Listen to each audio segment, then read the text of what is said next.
do coração do Brasil, Brasília, centro de decisões da República Brasileira. Por aqui passam todos os dias histórias de sucesso, de fracassos, histórias que certamente não existiriam se a cidade não existisse.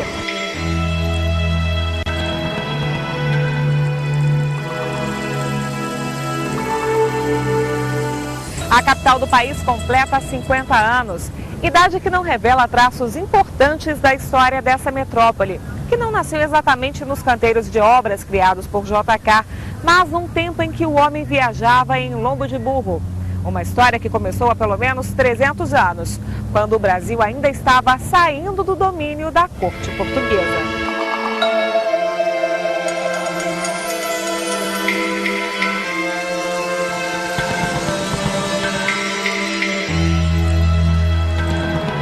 O Caminhos da reportagem de hoje vai mostrar a pré-história de Brasília. Nós visitamos fazendas, cidades, lugares que ajudaram a consolidar um sonho de 3 séculos. E descobrimos que as aventuras do homem aqui no Planalto Central começam bem antes das bandeiras colonizadoras em busca de ouro.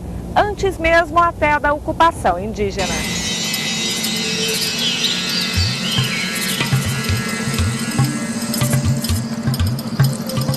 Ousadia. A data de hoje tornou-se duplamente histórica para o Brasil, porque a gloriosa evocação do passado junta-se agora à epopeia da construção desta nova capital que acabamos de inaugurar.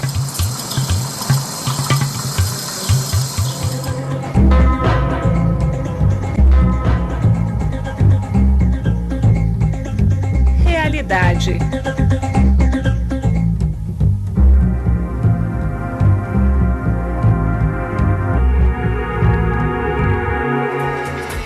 Oficialmente, essa história começa assim, como uma cidade erguida no centro do país, em meio ao nada. Mas a ocupação das terras, onde há 50 anos foi inaugurada a capital, vem de longe, muito longe. Linhas, esferas, traços abstratos, formas humanas e animais.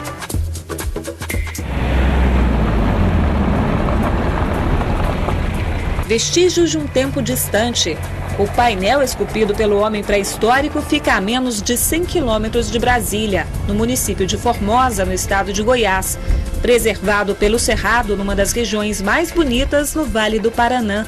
Este sítio arqueológico está dentro de terras particulares.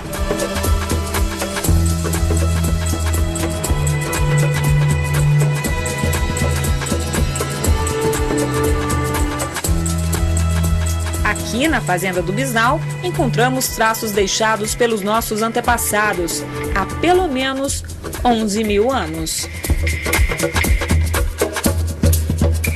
Todo esse paredão está coberto por desenhos como esses. Esse aqui parece uma grande estrada ou um mapa, mas até hoje os pesquisadores não conseguiram decifrar o que o homem pré-histórico queria dizer.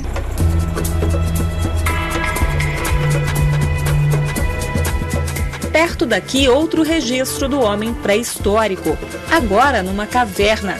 Nosso guia é o Benício, que há anos pesquisa o passado do Planalto Central.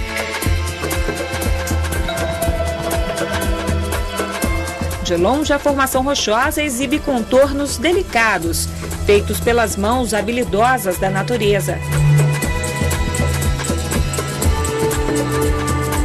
De perto, a surpresa também vem da arte.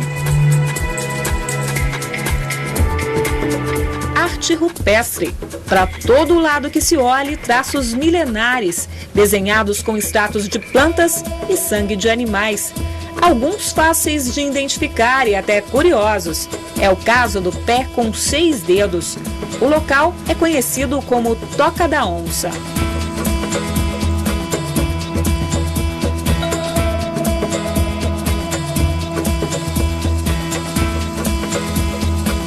Isso aí tem mais de 20 mil anos, que é muito mais. A Pedra Lascada, sei lá quanto tempo é.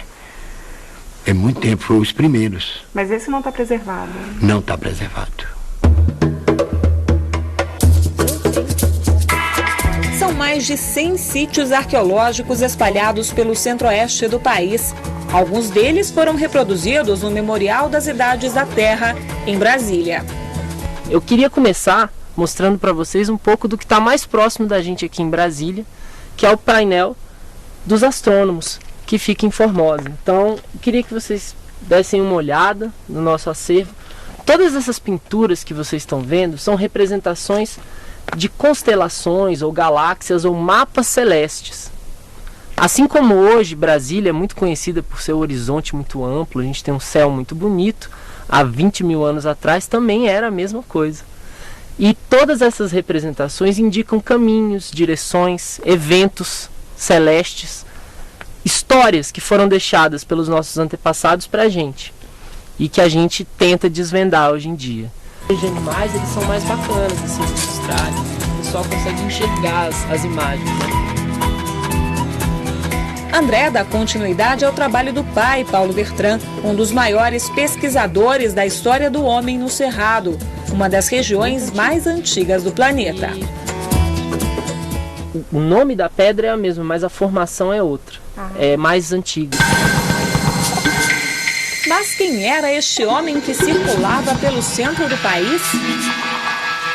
Quando o homem chegou aqui, há 28 mil anos atrás, que ele chegou na América do Norte, através do Estreito de Bering, ele já era sapiens sapiens, ou seja, já era o homem moderno. Só que ele era integrante de um grupo racial, biologicamente falando, que nós chamamos de grupo mongoloide. Tem esse nome porque tem sua origem na Mongólia e se caracteriza pela existência da prega mongólica, que deixa os olhos puxados.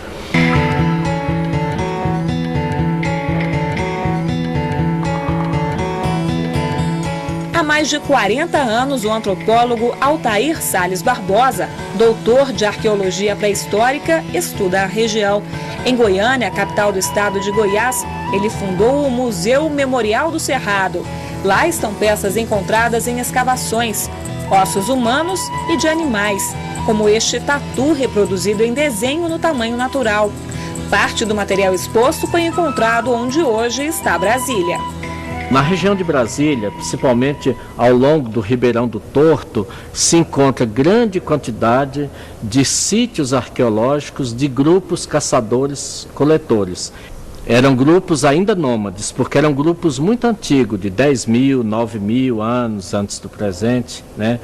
Agora, tem grupos mais recentes. Por exemplo, no Parque das Águas Minerais se encontram grupos ceramistas, né, que já indicam uma ocupação humana mais recente na região. O antropólogo nos conta que até pedaços de ossadas de um elefante e de um tigre dente de sabre foram encontrados durante as escavações para a construção do Lago Paranoá. Mares de Chapada, o horizonte coberto pelo verde do Cerrado. No Planalto Central brasileiro, milhares de anos depois do homem pré-histórico, o colonizador encontrou fartura de alimento e variedades de frutas, plantas que curam, clima agradável, belezas naturais e também o berço dos maiores rios brasileiros, Amazonas, Prata e São Francisco. Mas foi à procura de ouro que os primeiros bandeirantes estiveram na região. Uma montanha de ouro coroada de esmeraldas perdida no interior do país. Seria um boato ou um mito? Quem sabe realidade? É a lenda de Sabarabuçu, o sol da terra na linguagem dos índios. Essa imensa riqueza teria levado os portugueses aventureiros a deixar o litoral e desafiar o desconhecido rumo ao oeste, no centro do país. As entradas eram expedições mais, digamos assim, formais. Não havia nas entradas o mesmo estatuto militar, jurídico, que haviam nas bandeiras. Tá? Então a bandeira ela é uma coisa oficial, tá? Onde você tem uma empresa, misto de empresa militar, empresa de exploração, apresamento indígena, né? E uma empresa de colonização.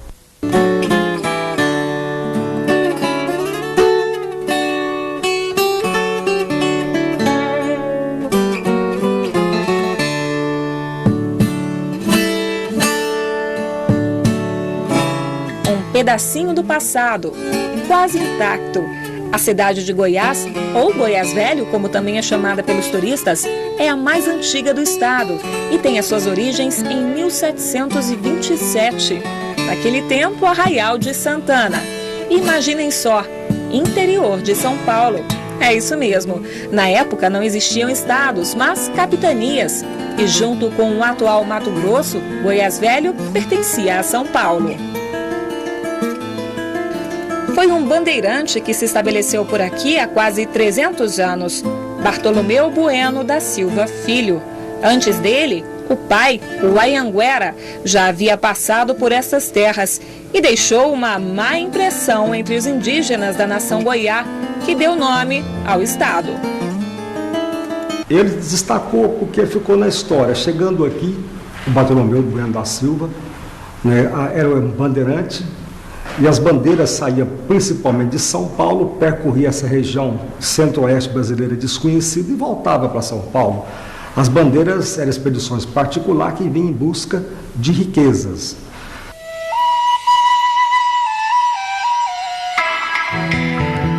Dos índios quase nada restou, a não ser esta urna funerária. Ela foi encontrada na década de 30 por um fazendeiro na região de Nazário, fica 50, 60 quilômetros de Goiânia. E como ela foi encontrada na região próxima a Goiânia, atribui, né, que seja dos Caiapós esse ritual, porque ali onde está a Grande Goiânia hoje era habitado pelos Caiapós. Em Minas Gerais, na cidade de Patos de Minas, foi encontrada uma semelhante a essa. E nessa eles fizeram o exame, a análise com carbono 14, e concluíram que ela tem 3.000 anos. Então essa aqui pode ser também que tenha essa mesma idade. Infelizmente nessa não foi feita a análise. E se fizer e concluir que ela tem 3.000 anos, pode ser que seja uma civilização bem anterior aos Caiapós. As peças deste passado estão no Museu das Bandeiras, um dos mais importantes sobre a história do desbravamento do Centro-Oeste. Está instalado neste edifício de 1766, que já abrigou a antiga Câmara Legislativa e cadeia da cidade.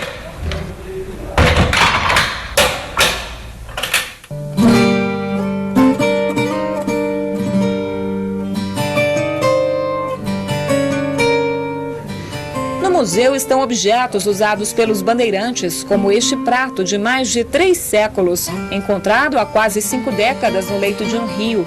A peça traz o símbolo da coroa portuguesa.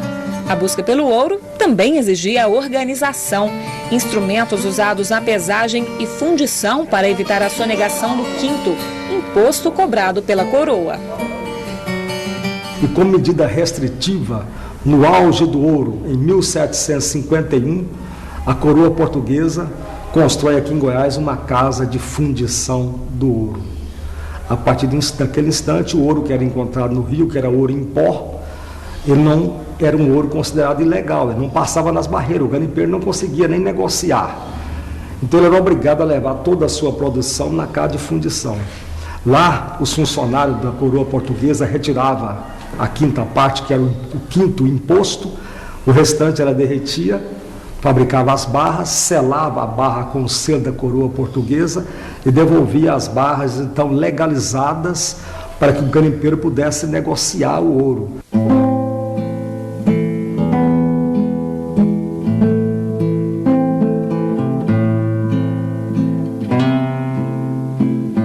A cruz do Anhanguera, original de 1725, que marca a ocupação de Goiás, também está no museu, além de objetos que contam como era a vida na região. Conforto era ter um colchão de palha, mesmo que a cama fosse tão pequena, mas o guarda-roupa era de uma praticidade só, um baú pronto para qualquer viagem. Nas casas mais chiques, o escarrador era uma peça fundamental. Ainda bem que os tempos mudam.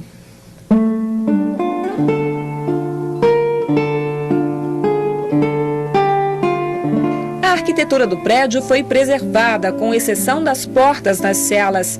Os presos entravam pelo alçapão. A única mobília era o barril, usado como banheiro coletivo. No lugar da cama, palhas no chão. Terrível? Olha que esse era o castigo para o homem branco, livre. Crimes graves eram punidos com a morte. Para os escravos, não havia cadeia. A chibata era logo aqui em frente. O castigo era em praça pública mesmo. Afinal, eles não podiam perder tempo. Era preciso voltar à mineração.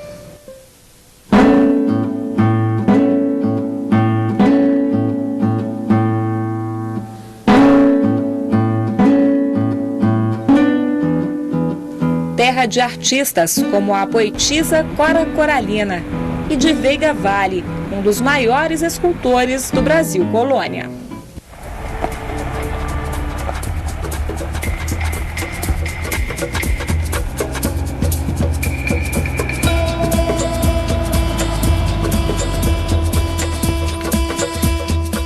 Fomos visitar um dos primeiros locais de mineração na cidade, a Serra Dourada. Para chegar no alto é preciso ter pernas fortes, ou, no nosso caso, tracionar as rodas. O caminho até os antigos pontos de mineração é cheio de surpresas, como esta caverna esculpida pela força da água.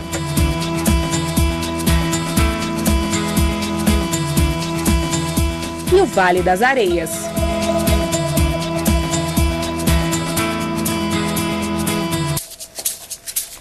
Todo esse solo aqui da região é tão sensível que até mesmo essa estrutura aqui, essa grande rocha branca, pode se desfazer facilmente num toque.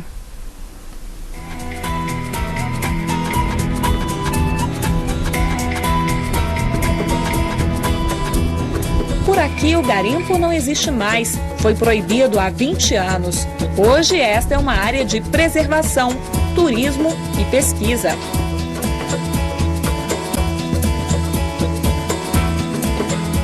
Até uns 20 anos atrás era retirado esse ouro, né? Até um promotor chegar na cidade, decretar, proibir a retirada de ouro no município da cidade de Goiás. O tesouro do local hoje é a paisagem para o Vale do Araguaia. Em alguns pontos a rocha tem um tom avermelhado, mas quando o sol bate nela parece até que fica dourada. Por isso, Serra Dourada. O nome foi dado pelos bandeirantes que acreditavam que a serra era feita de ouro. Como a serra é uma grande esponja, então é uma serra que não tem água a não ser nas duas laterais dela. Então eles utilizavam da água da chuva para fazer a lavagem desse cascalho e retirar o ouro assim. Por quase 200 anos, a cidade de Goiás foi o centro político do Planalto Central. Em 1937, a capital foi transferida para Goiânia. Mas todo ano, no dia 25 de julho, já é tradição. A capital administrativa do estado volta ao Palácio Conde dos Arcos. O trabalho da Missão Cruz para demarcar a área onde foi construída Brasília e a cachoeira que por mais de 200 anos ficou sem uma gota d'água. No próximo bloco do Caminhos da Reportagem.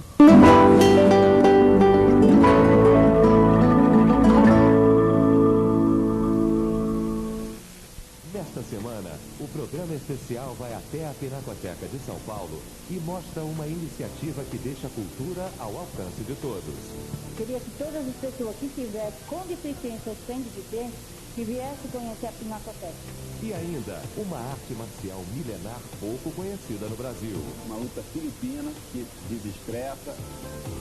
Programa especial, sexta, 6 da tarde e sábado, 1 da tarde. Apoio Petrobras. O desafio é a nossa energia. Caixa. 150 anos na vida de todos os brasileiros. Bermuda, para passear, conhecer novas pessoas. Um bom livro. Protetor solar. Vai te pintar alguém para ajudar a passar. Pronto, pai. Agora se cuida, tá? Pacotes especiais para melhor idade e 50% de desconto nos hotéis cadastrados. Viaja mais melhor idade. Mude sua rotina. O prazer de viajar não tem idade.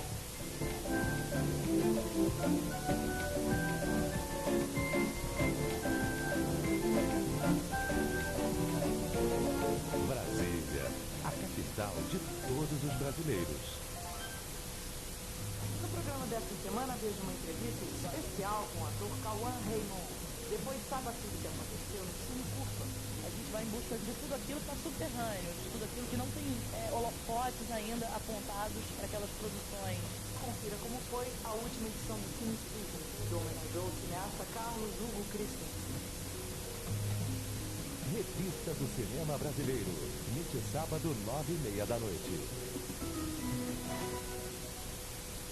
Apoio Petrobras.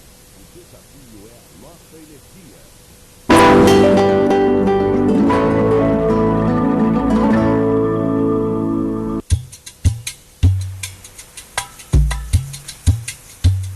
Caminhos de pedra feitos pelos escravos, num tempo em que o Cerrado era, acima de tudo, um ambiente hostil, mas também generoso.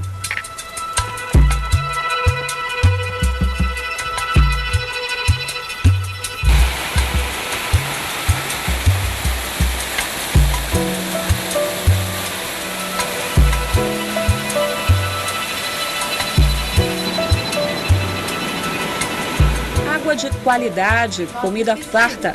O Cerrado também pode significar proteção para aquele que estiver disposto a desvendar os seus mistérios.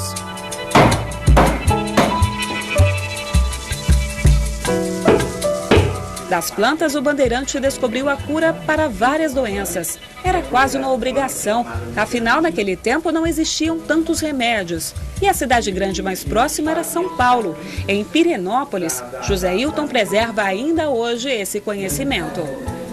Muitas ervas que já vêm de tradições, desde a época dos escravos, dos bandeirantes, que já cultivavam, já vinha com as ervas de Portugal para fazer seus chás. Mesmo as nativas, o povo já usava, são muitas plantas medicinais. Não só as dores do corpo, mas também para o prazer do paladar.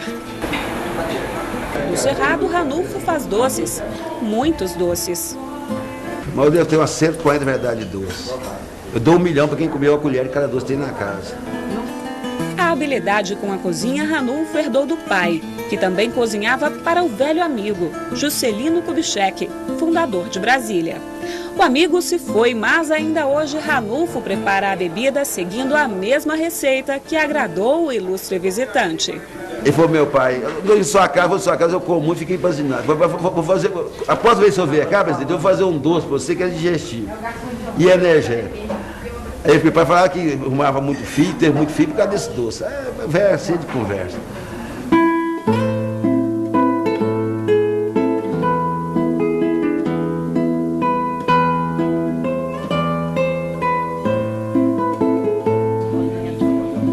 Mesmo com toda a dificuldade de se alimentar, séculos atrás, bandeirantes e tropeiros fizeram do ato de comer uma arte, muito bem preservada pelos habitantes da região centro-oeste. Na fazenda Babilônia, em Pirenópolis, comer não mexe apenas com o paladar, pode se transformar numa aula de história. Isso aqui chama matula de galinha. A palavra matula, que é uma palavra que está morrendo, né, que as pessoas não falam mais, mas é como se fosse a marmita hoje, que era o lanche levado nas viagens, um dos lanches. Então, matula é todo o lanche levado na viagem. Então, essa aqui é uma das matulas. E essa é feita com galinha caipira, farinha de milho, ovos e toicinho, e ela é assada na palha de milho. A embalagem. As embalagens, gente, era palha de milho, folha da bananeira.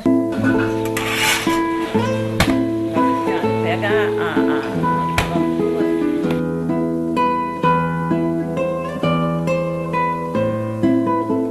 Não só o fogão a lenha e a cozinha cinematográfica encantam os visitantes. Na fazenda Babilônia, viajamos no tempo, de volta à época do engenho. É ótimo, estava delicioso. Voltar no tempo e comer tudo o que a gente comia na casa das avós, quando a gente ia passar as férias, é maravilhoso.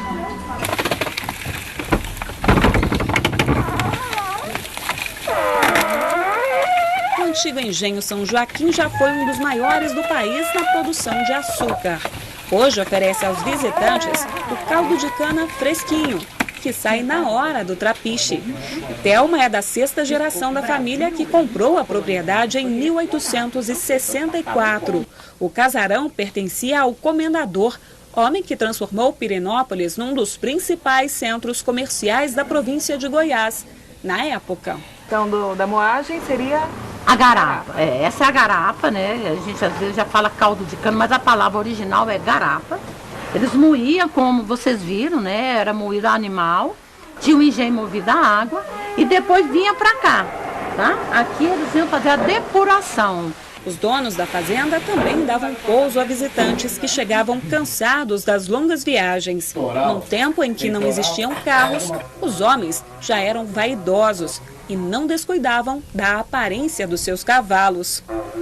Isso aqui chama passador, coisa mesmo mais assim, mas era para enfeitar, mas tem uma certa utilidade, que é para segurar aqui a correia, mas na verdade era mais para ficar bonito mesmo que eles usavam isso. Ou seja, os homens eram vaidosos também? Essa vaidade toda. A vaidade sempre teve, né? Então cada um gostava de mostrar, sei lá, o laço mais bonito. Ter uma capela em casa era uma tradição entre os ricos, mas no século XIX, homens e mulheres rezavam separados. Eles de frente para o altar e elas do outro lado da treliça.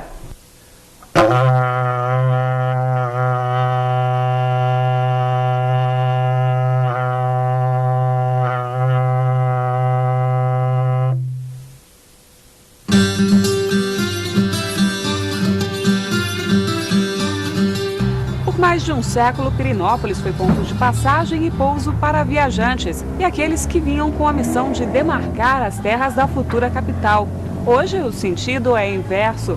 Pirenópolis, que tem 22 mil habitantes, chega a receber 40 mil turistas em dias de festa, a maior parte deles de Brasília.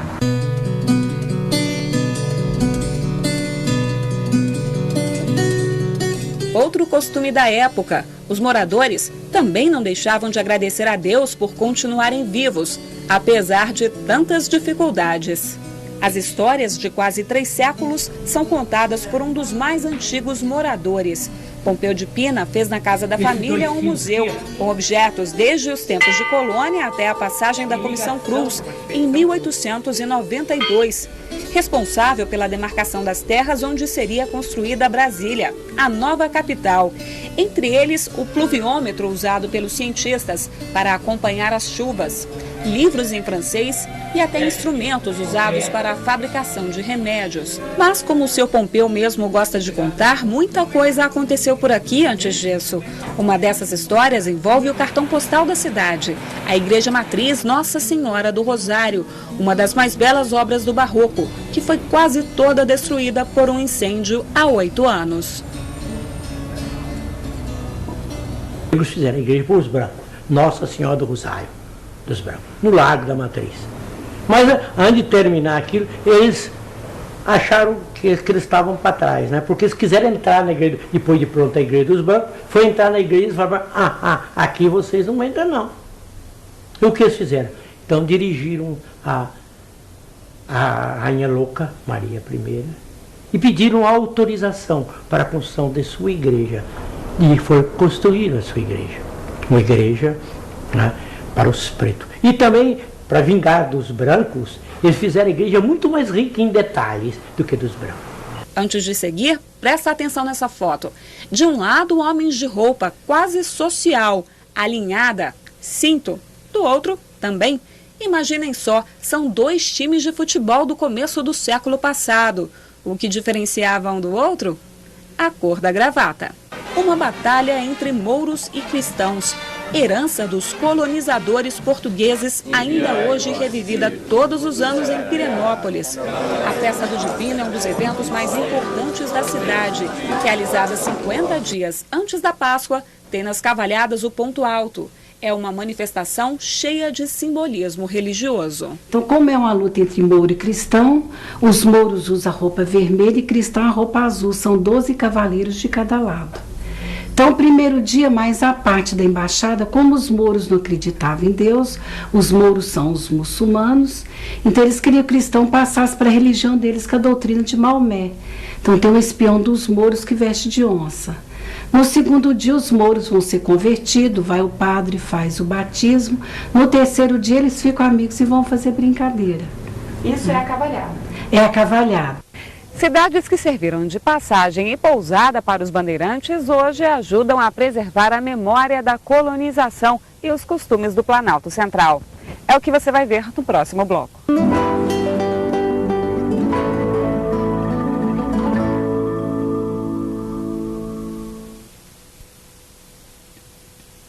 Programa DOC TV. Hoje estreia A Trama do Olhar. Duas equipes de gravação, uma indígena e outra não indígena, cruzam olhares, produzindo diferentes sentidos sobre as maneiras de ver o outro. DOC TV 4, hoje 11 da noite. DOC TV, quando a realidade parece ficção, é hora de fazer documentário.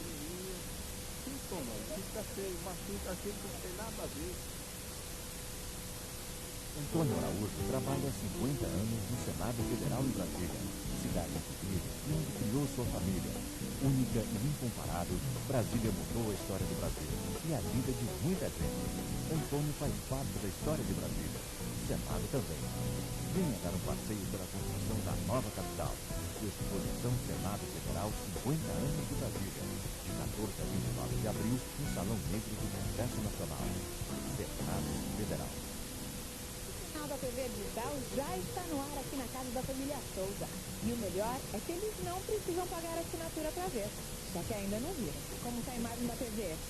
Cheio de Jesus. Você está por fazer um teste para ver a imagem digital? Claro. É muito simples. É só instalar uma antena de OHF, conversor digital, que veja sua qualidade de imagem e som. Uau! Tão fácil pegar. Sinal da TV Digital. É pra você. É de graça. É bom de ver.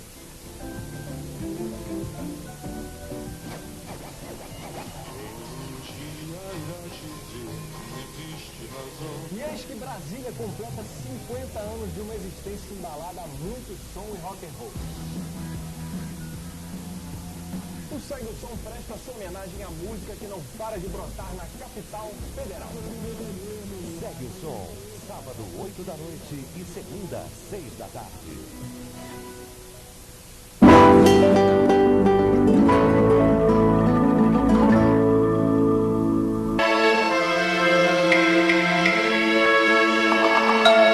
Durante quase um século, brotaram do solo do Cerrado sonhos de riqueza. A exploração de ouro e pedras preciosas em Goiás e Mato Grosso começou alguns anos depois de Minas Gerais. No século XVIII, os bandeirantes viram o auge e a queda da mineração.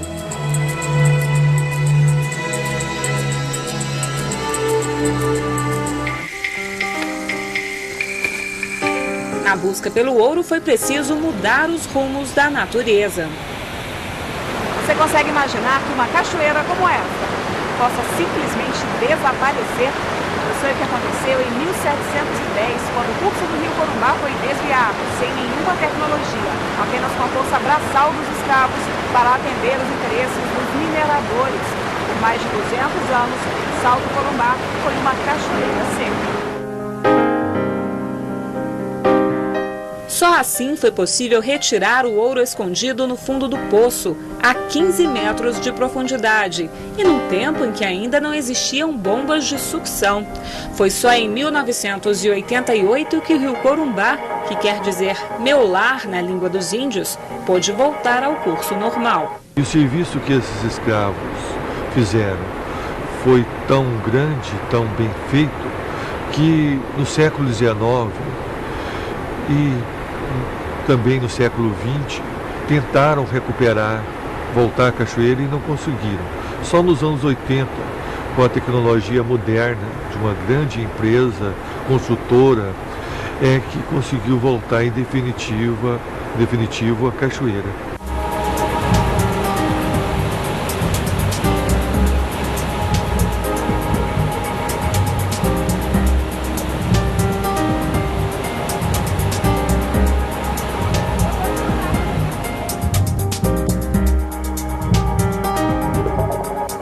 cidade de Corumbá é do tempo da mineração, 1730.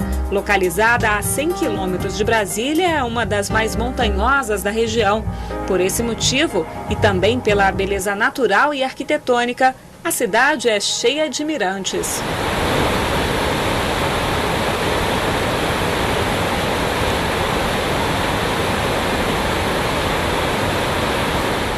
Mas o brilho e o movimento da cidade foram ofuscados pela criação de Brasília. O município, que chegou a ter 20 mil moradores no campo e na cidade, tem hoje apenas a metade. Ajudou muito aqui, né? Negócio, agora o povo vendia muito gado para lá, tinha renda aqui. Apesar de muitas violências que já apareceu aqui também por causa de Brasília, né? Que está para o mundo inteiro. Não tem nada de ser Brasília, eu até tenho amigo lá, tudo, vem contentia muito lá, né? Quando mexia com o negócio. Agora o negócio está muito ruim, a gente quase não mexe, mas quieto em casa, né? Não tem nada cramado de Brasília. Por esta ponte, construída em 1902, passaram sonhos e máquinas que ajudaram a erguer Brasília. Nos últimos anos da década de 50, entre 1956 e 60, todo o material, mão de obra e maquinário para a construção de Brasília passou por essa ponte. Ela chegou a quebrar, porque foi uma ponte projetada para passar carros de boi e passou caminhões de até 8 toneladas.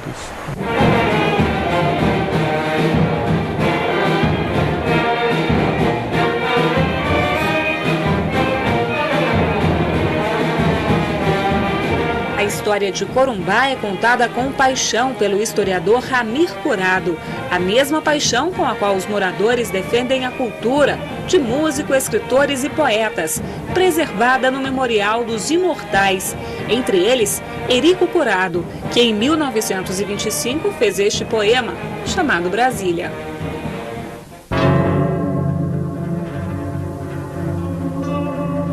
Com a exploração do ouro, a conquista do interior do país foi rápida.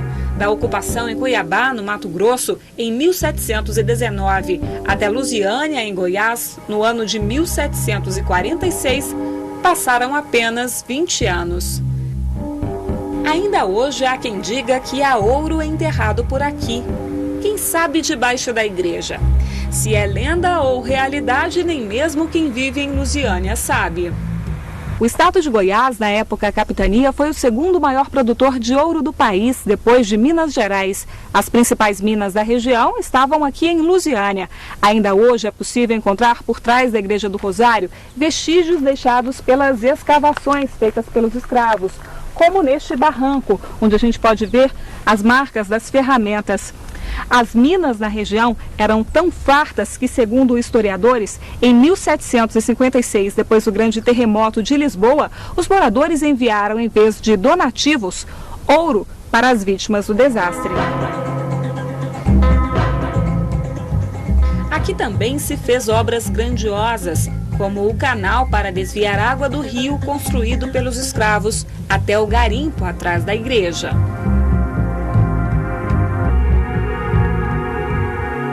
Levou 2 anos para construir esse rego e ele está no Morro do Falcão e vai levar água da Saia Velha até a antiga mina do Cruzeiro, que é onde está situado a Igreja do Rosário de Lusiânia.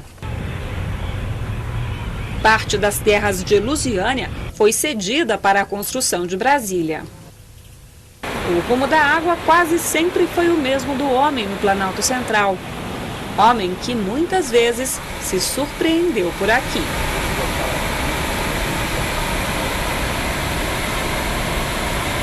...168 metros. O salto do Itiquira, em Formosa, parece brotar do céu.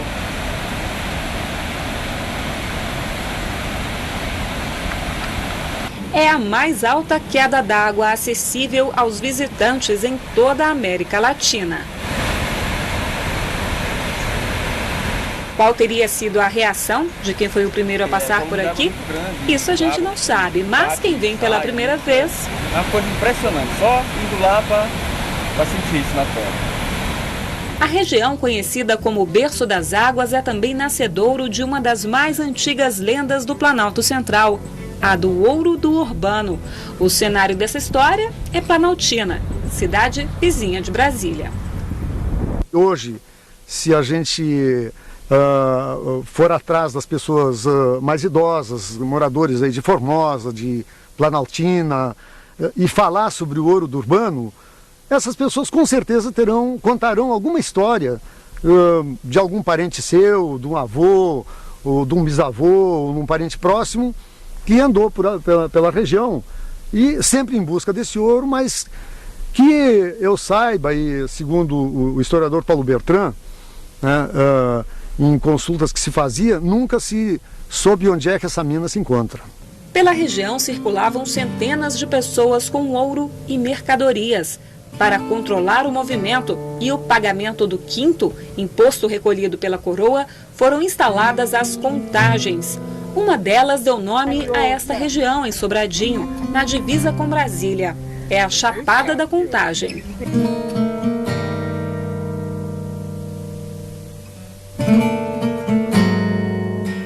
Então a Contagem, para quem conhece Brasília, né, e ali perto do Poço Colorado, essa estrada passava por ali.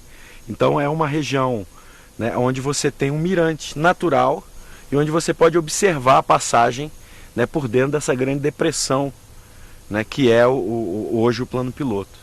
Né, então dali você tinha, né, o fiscal, né, tinha um controle, né, visual dessa região. Né.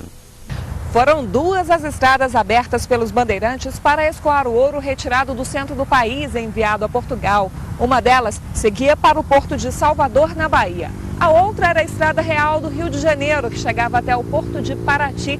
E era exatamente no centro de Brasília que as estradas reais se cruzavam.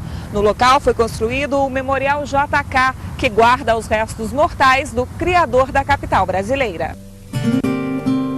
Mas foram necessários alguns anos para que o quadradinho do DF, cercado de Goiás por todos os lados, aparecesse no mapa do país. Obra da Comissão Exploradora do Planalto Central, chefiada por um dos maiores cientistas da época, o astrônomo Luiz Cruz. Em cumprimento à primeira Constituição Brasileira de 1891 e às ideias mudancistas, a comissão, formada por 22 dos maiores cientistas da época, passou 2 anos mapeando a região, até definir o local para a construção de Brasília.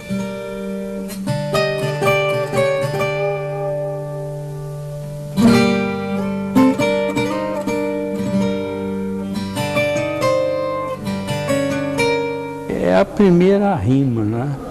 Relatório de meio ambiente, não é? Ele fez um levantamento e isso é muito importante. Foi isso a base científica para justificar a localização. E esse é o primeiro relatório do Cruz, mas existe os relatórios depois do Paulo Coelho e mais tarde do Caiado, que são importantes, mas o principal é o primeiro. Indicaram, por exemplo, o local onde é o Lago Paranoá hoje. Disseram que a altura ficaria a lâmina e que extensão aproximada teria de espelho d'água, de 40 quilômetros quadrados e a uma altitude de próximo de 1.000 metros. Em 1973, eles eram muito competentes.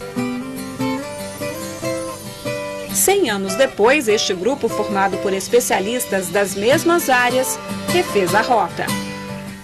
Quando a gente fez a investida nos Pirineus, por exemplo, aqui já em Goiás, a gente comprovou com GPS altitudes que, comparadas com as altitudes de pontos que foram levantados pela Comissão Cruz, né, pela Missão Cruz, a gente viu que o erro era muito pequeno. Então, o rigor na questão da produção dos mapas, na determinação dessas altitudes, foi muito grande por parte deles. Por onde passou, a Comissão Cruz deixou história, que ainda hoje é motivo de orgulho para os moradores. Em Planaltina, outra cidade que também cedeu terras para a capital, está um dos marcos do Distrito Federal.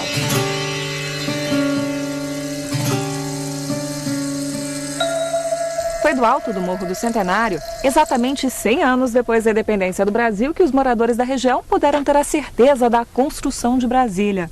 O marco é esse aqui, a pedra fundamental da futura capital federal dos Estados Unidos do Brasil.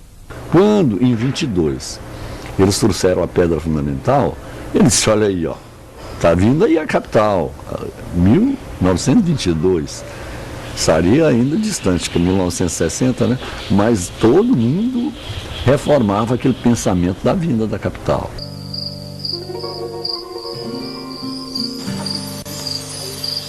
Perto dali, na...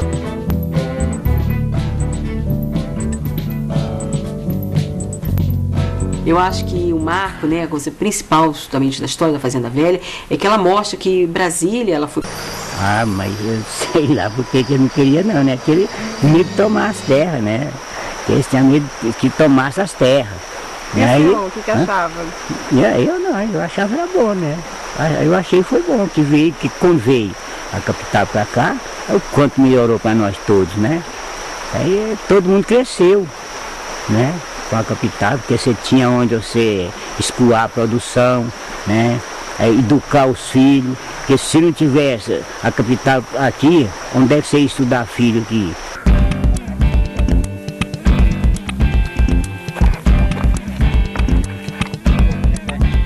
Na Fazenda, fomos atrás de outro marco da Comissão Cruz. Nós acreditamos que esse seja um marco exatamente pelo histórico que a gente tem das pessoas que moravam aqui, né, há muito tempo, e quando meu pai comprou também teve essa informação de que aqui era a divisa do Distrito Federal com Goiás. Então aqui, onde eu estou agora, Distrito Federal, e aqui eu estou no Goiás. Então aqui a gente está num dos marcos que a Missão Cruz definiu, e estamos a uma altitude de 920 metros com relação ao nível do mar, com as coordenadas de 15 graus 30 minutos e 6 segundos de latitude e 47 graus 50 minutos e 7 segundos de longitude.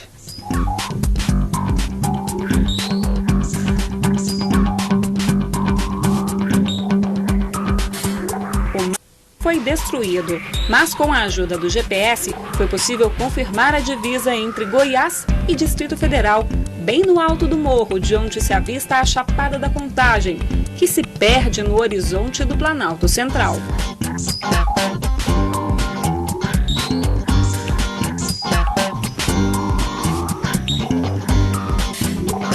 Descer do morro também foi um aprendizado. É o seguinte, é um ditado antigo, porque antigamente o pessoal não existia carreta para carregar boiada, gado, né? Então tinha a comitiva, o pessoal que ia, por exemplo, de Córrego do Ouro para Formosa. Então eles tinham que ter uns 3 pousadas. Então aí ia a comitiva e atrás ia aquele que levava a comida, se dava o nome de calcanhar de tropeiro.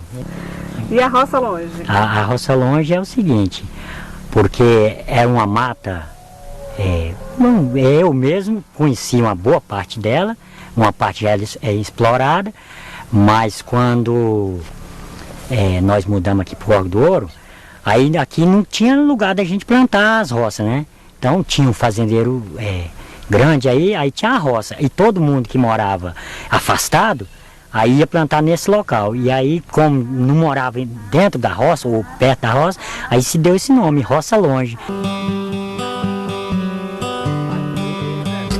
Conhecimento de uma gente que parece explicar tão bem a vida.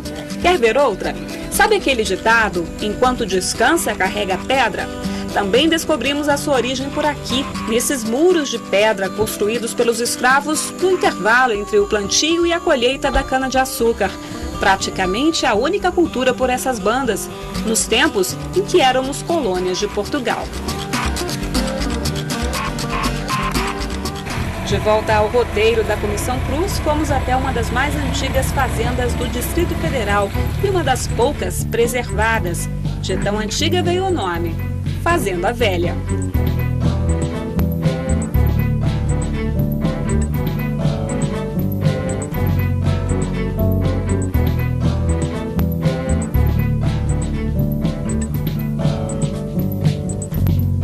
Eu acho que o marco, né, a coisa principal justamente da história da Fazenda Velha é que ela mostra que Brasília, ela foi construída, né, ela é modernista, mas existia muita história antes disso. Quando eles chegaram aqui, existiam já pessoas morando aqui. Tá? Não é uma história só nova, a gente tem uma história anterior a isso.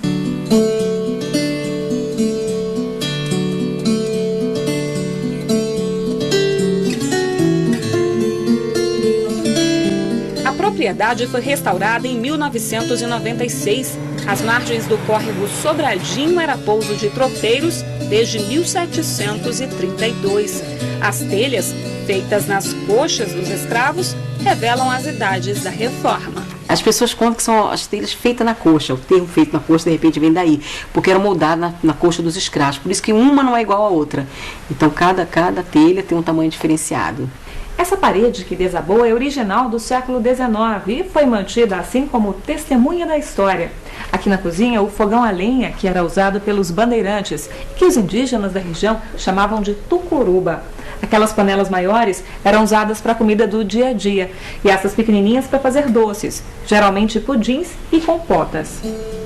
Peças antigas como a bruaca, esta mala feita de couro usada para carregar pratos, talheres e mantimentos nas viagens. O ferro de cunha para passar a aba do chapéu dos vaidosos cavaleiros e o cilhão, esta sela feminina com estribo de um lado só para as senhoras cavalgarem de saia. A fazenda também fez parte do roteiro da Comissão Cruz, que aproximou o país das ideias mudancistas de interiorizar a capital, que surgiram há 300 anos.